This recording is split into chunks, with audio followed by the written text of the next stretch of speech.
কাবা শরীফের উপর দিয়ে নাকি কিছুই উঠতে পারে না, এই কথাটা আপনি নিশ্চয় কখনো না কখনো শুনেছেন। পাখি হোক বা বিমান, কেউই নাকি সরাসরি কাবার উপর দিয়ে উড়ে যায় না।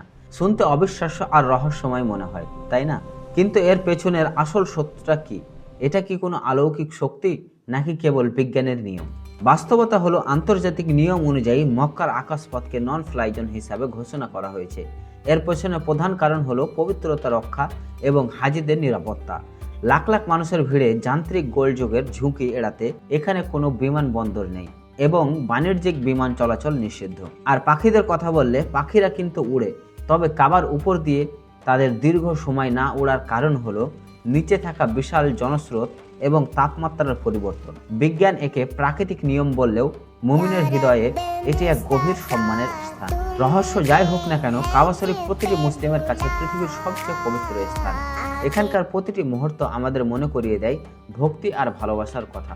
তাহলে আপনার কি মনে হয়, এটি কি শুধু নিয়ম, নাকি কোনো অলৌকিক রহস্য? কমেন্ট করে আপনার মতামত জানান। ভিডিওটি ভালো লাগলে শেয়ার করুন এবং লাইক করে আমাদের সাথে থাকুন।